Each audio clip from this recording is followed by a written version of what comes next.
നമസ്കാരം. നമസ്തേ.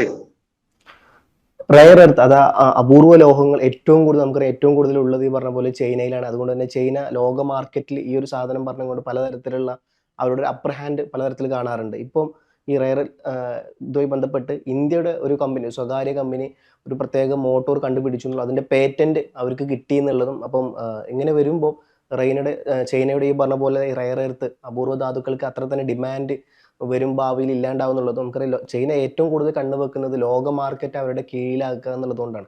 അതുകൊണ്ടാണ് എപ്പോഴും ചൈന അമേരിക്ക ഒരു എന്താ പറയുക മാർക്കറ്റ് വാർ തന്നെ നടക്കുന്നത്. പക്ഷെ ഇപ്പോൾ ഇങ്ങനെ ഒരു സാധനം വരുമ്പോൾ അത് ചൈനയ്ക്ക് വലിയ തരത്തിലുള്ള തിരിച്ചടിയാകും എന്നുള്ളതാണ് ഞാൻ കാണുന്നത്. മാത്രമല്ല നോക്കുമ്പോൾ ഈ പറഞ്ഞ പോലെ അത് ബാക്കി രാജ്യങ്ങൾക്ക് കൂടിയും അതൊരു പോസിറ്റീവായിട്ട് വരും. പക്ഷെ മറുവശത്ത് ഈ പറഞ്ഞ പോലെ ഇന്ത്യയും ചൈനയും തമ്മിലുള്ള ഒരു ബന്ധം ഇതുകൂടി ഒന്നുകൂടിയും എന്താ പറയുക ഇല്ലാണ്ടാവുന്ന ഒരു സന്ദർഭം കൂടി ഇല്ലേ? എന്താണ് ഇതിന്റെ സത്യാവസ്ഥ? ഈ കഴിഞ്ഞ ദിവസമാണ് വിമാഗ് ലാബ്സ് എന്ന ഒരു ഇന്ത്യൻ സ്റ്റാർട്ടപ്പ് ഈ റയർ എർത്ത് മാഗ്നറ്റുകൾ ഉപയോഗിക്കാത്ത ഒരു മോട്ടോർ നിർമ്മിക്കുകയും അത് ഈ വർഷം അത്തരം 10,000 മോട്ടോറുകൾ വിപണിയിൽ ഇറക്കുകയും ചെയ്യും എന്ന് പ്രഖ്യാപിച്ചത്. ഈ മോട്ടോറിനായി ഇവർക്ക് പേറ്റന്റും ലഭിച്ചിട്ടുണ്ട്. ഇത് ഒരു വിപ്ലവകരമായ കാൽവെപ്പായിട്ടാണ് വ്യാവസായിക മേഖലയിൽ എല്ലാവരും ഇതിനെ വിശേഷിപ്പിക്കുന്നത്.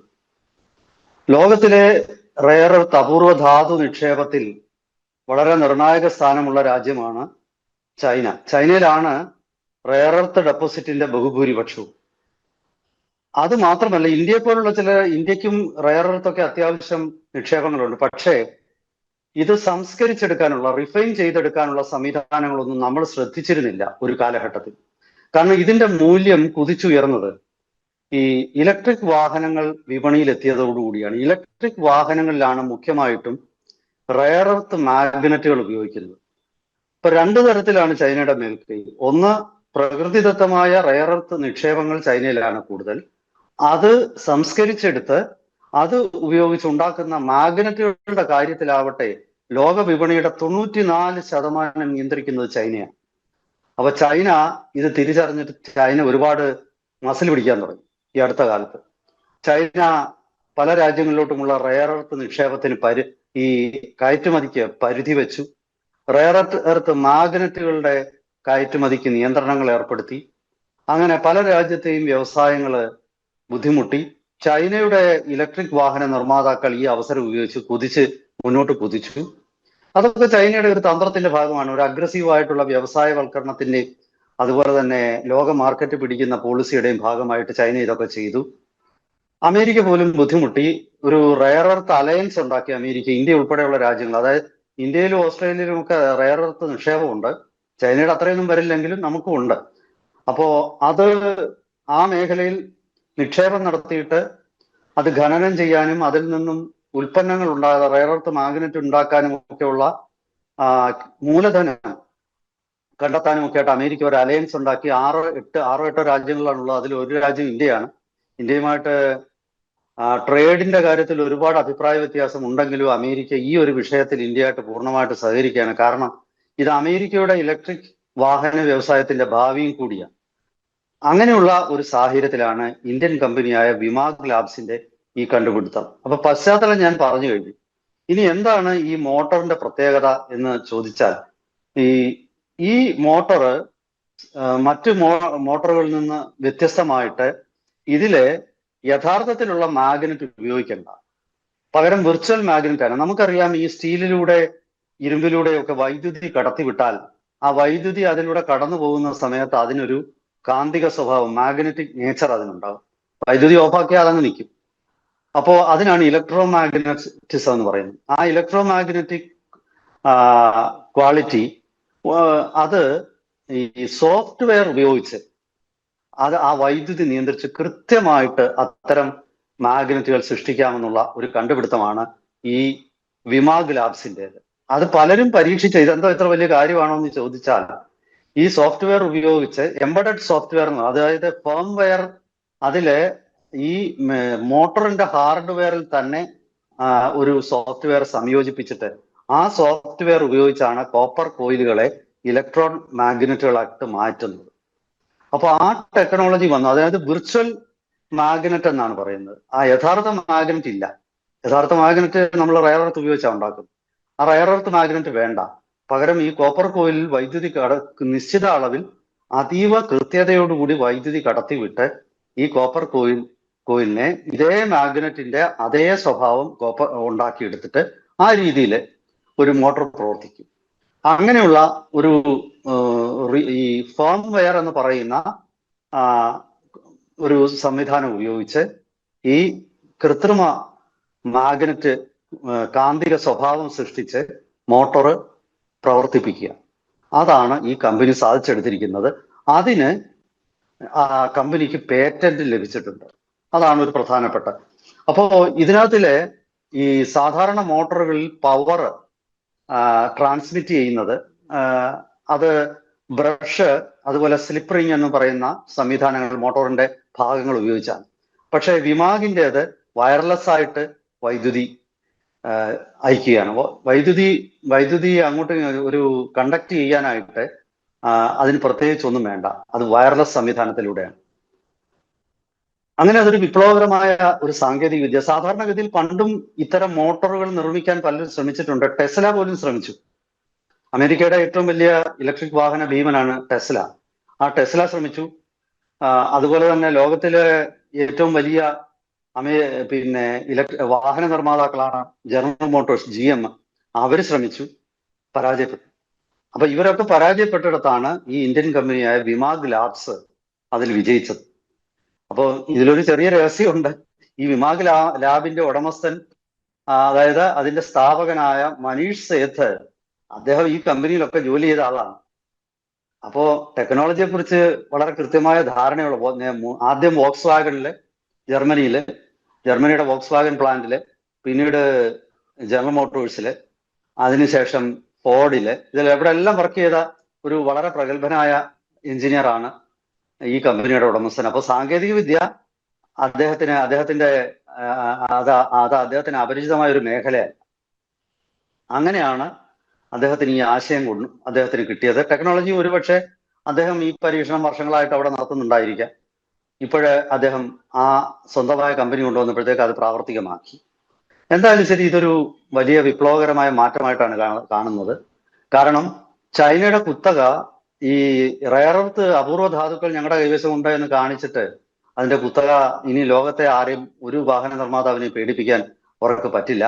ഇനിയിപ്പോ ഈ വിമാഗ് ലാബ്സിന്റെ ഈ മോട്ടോർ ആദ്യമായിട്ട് ഇന്ത്യയിൽ തന്നെ ആയിരിക്കും അവർ ഉപയോഗിക്കുന്നത്. ആദ്യം അത് 2 വീലറുകൾ, 3 വീലറുകൾ, അതുപോലെ തന്നെ ഹെവി വെഹിക്കിൾസ്, അത് കഴിഞ്ഞിട്ട് ലൈറ്റ് കമേഴ്ഷ്യൽ LCV എന്ന് പറയുന്ന കാറുകളുടെ കാറ്റഗറിയിലേക്ക് അത് കഴിഞ്ഞായിരിക്കും ഇത് വരുന്നത്. അപ്പോ ഇപ്പോ അവര് ഇന്ത്യയിലെ പ്രധാനപ്പെട്ട 2 വീലർ 2 കമ്പനികളുടെ പേര് പുറത്തു വിട്ടിട്ടില്ല. ഏറ്റവും വലിയ കമ്പനിയായിട്ട് അവർ ധാരണ ഉണ്ടാക്കിയെന്ന് പറയുമ്പോൾ അത് എനിക്ക് തോന്നുന്നു ഹീറോ മോട്ടോഴ്സ് തന്നെ ആയിരിക്കണം, അല്ലെ ബജാജോ ഹീറോ മോട്ടോഴ്സോ, ഇതിലേതോ ഒരു കമ്പനിയായിട്ട് അവർ കരാർ ഉണ്ടാക്കി കഴിഞ്ഞു. അപ്പോ സ്വാഭാവികമായിട്ടും ഇതെല്ലാവരും വളരെ ആകാംക്ഷയോടെ കാത്തിരുന്ന ഒരു നിമിഷമാണ്. കേന്ദ്ര ഇലക്ട്രോണിക്സ് മന്ത്രാലയവും അവരും തമ്മിൽ ഒരു അണ്ടർസ്റ്റാൻഡിങ്ങിൽ എത്തിക്കഴിഞ്ഞു കമ്പനിയുമായിട്ട്.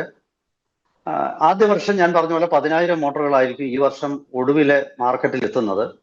അതിനുശേഷം ഇതിന്റെ നിർമ്മാണം കുതിച്ചുയരാൻ തന്നെയാണ് സാധ്യത. കാരണം ലോകത്തിൽ എല്ലായിടത്തും ഇതിന് ആവശ്യക്കാരുണ്ടാവും. ആദ്യമായിട്ട് ഇന്ത്യൻ കമ്പനികൾക്ക് കൊടുത്തതിന് ശേഷമേ അവർ എക്സ്പോർട്ട് ചെയ്യുള്ളൂ എന്നാണ് അവർ പ്രഖ്യാപിച്ചിരിക്കുന്നത്. ഇന്ത്യയെ ഈ കാര്യത്തിൽ സ്വയം പര്യാപ്തമാക്കുക എന്നത് തന്നെയാണ് അവരുടെ ലക്ഷ്യം. അപ്പോ ഇതാണ് ഇതിന്റെ ഒരു ഇപ്പോഴത്തെ ഒരു ഡെവലപ്മെന്റ്. ഇനി ഇതിന്റെ മറ്റൊരു കാര്യം കൂടി ഞാൻ പറയാം. എങ്ങനെയാണ് ഇവര് ഈ കമ്പനി ഈ ഒരു രംഗത്തേക്ക് കടക്കാനുള്ള ഒരു പ്രചോദനം അവർക്കുണ്ടായതെന്ന് ചോദിക്കുമ്പോൾ, 2020 കോവിഡിന്റെ കാലത്ത് അവർ ചൈനയിൽ നിന്നും ഈ മാഗ്നറ്റുകൾ, ഇവർ മോട്ടോർ നിർമ്മിക്കുന്ന കമ്പനിയാണ്, ഇലക്ട്രിക് വാഹനങ്ങളിലും ഒക്കെ ഉപയോഗിക്കുന്ന മോട്ടോർ നിർമ്മിക്കുന്ന കമ്പനിയാണ് വിമാഗ് ലാബ്സ്. അപ്പോൾ അവര് 2020 അവര് ചൈനയിൽ നിന്നും വലിയ ബൾക്ക് ഓർഡർ ചൈനയ്ക്ക് കൊടുത്തിരുന്നു ഈ റയർ എർത്ത് മാഗ്നറ്റ് ഇറക്കുമതി ചെയ്യാനായിട്ട്. പക്ഷേ അന്ന് അവരുടെ ചൈനയിൽ നിന്നുള്ള ഉൽപ്പന്നം ഷാഹായ് തുറമുഖത്ത് കെട്ടിക്കിടക്കുകയായിരുന്നു. അപ്പോൾ വലിയ ഡിലേ ഉണ്ടായി. അതിന്റെ ഭാഗമായിട്ട് ഈ കമ്പനിക്ക് വലിയ നഷ്ടമുണ്ടായി. അങ്ങനെ ഒരു സാഹചര്യത്തിലാണ് ഈ കമ്പനി എന്നാൽ പിന്നെ നമുക്ക് സ്വന്തമായിട്ട് ഇതങ്ങ് നിർമ്മിച്ചാൽ എന്താണ് എന്നുള്ള ഒരു ആശയത്തിലേക്ക് അവർ എത്തുന്നത്. അങ്ങനെ അവര് കൃത്യമായ രീതിയിൽ ഗവേഷണം നടത്തുകയും ഗവേഷണ വികസന പരിപാടികൾ നടപ്പിലാക്കി. അവര് ഇത്തരം ഒരു മോട്ടോർ നിർമ്മിച്ച് എല്ലാവരെയും അവർ ഞെട്ടിച്ചിരിക്കുകയാണ്. അപ്പോ ഗവേഷണത്തിലും വികസനത്തിലും ഊന്നൽ കൊടുത്തുള്ള ഒരു നയം ഒരു കമ്പനി സ്വീകരിക്കുകയാണെങ്കിൽ അത് എത്രമാത്രം പ്രയോജനം ചെയ്യുമെന്നും, ലോകത്ത് ഏറ്റവും വലിയ കമ്പനികളായിട്ടുള്ള ഇലക്ട്രിക് വാഹന നിർമ്മാതാക്കൾക്ക് പോലും സാധിക്കാത്തത് ഒരു സ്റ്റാർട്ടപ്പിന് സാധിക്കുമെന്നുള്ള അതുമായിട്ടുള്ള ഒരു സത്യം ഒന്നുകൂടി ഊന്നി പറയുകയാണ് വിമാഗ് ലാബ്സ് ചെയ്തിരിക്കുന്നത്. പക്ഷെ ഇതിലൊന്നും അത്ര വലിയ അത്ഭുതം കാണണ്ട. കാരണം ഇതുപോലെ തന്നെയാണ് തുർക്കിയിലെ ഈ ബൈറക്ടർ കമ്പനി, ഡ്രോൺ നിർമ്മിക്കുന്ന ബൈറക്ടർ കമ്പനി, അതിന്റെ ഉടമസ്ഥൻ അവിടുത്തെ പ്രസിഡന്റ് എർദോഗന്റെ മരുമകനാണ്.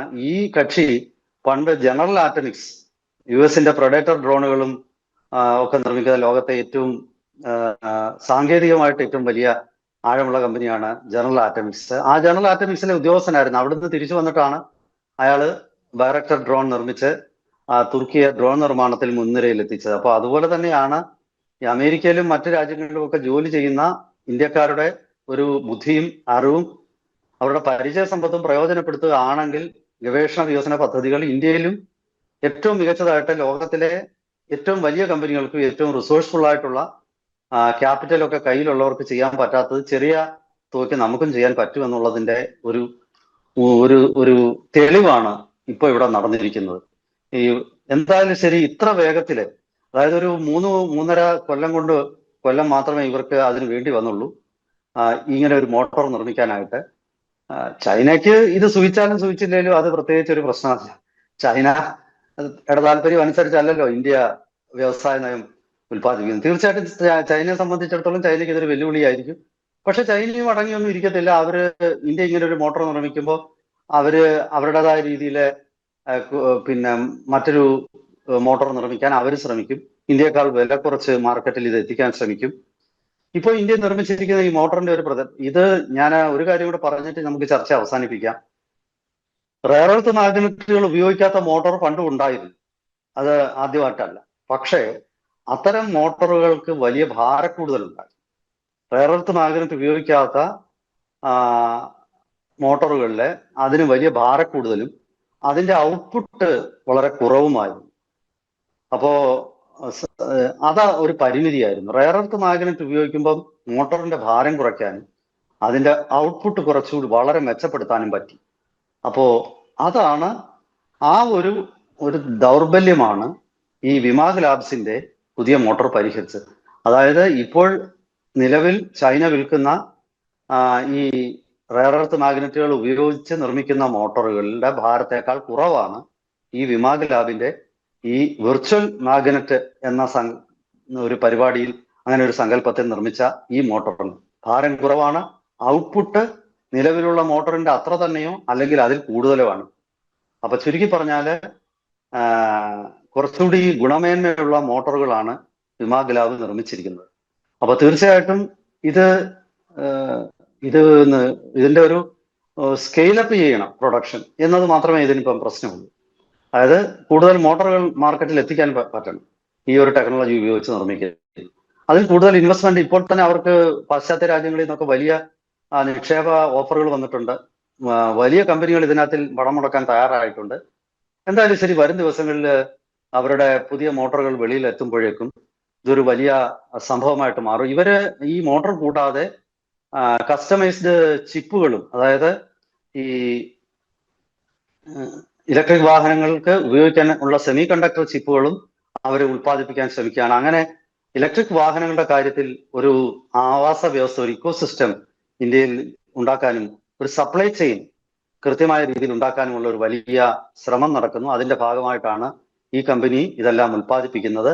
എന്തായാലും ശരി, വരും ദിവസങ്ങളിൽ ഇത് സംബന്ധിച്ച കൂടുതൽ വിശദാംശങ്ങൾ പൊതുവിടത്തിൽ പ്രത്യക്ഷപ്പെടുന്ന മുറയ്ക്ക് നമുക്ക് കൂടുതൽ ചർച്ചകളും വിശകലനങ്ങളുമായിട്ട് വീണ്ടും പ്രേക്ഷകരുടെ മുന്നിലെത്താം. എല്ലാവർക്കും നമസ്കാരം.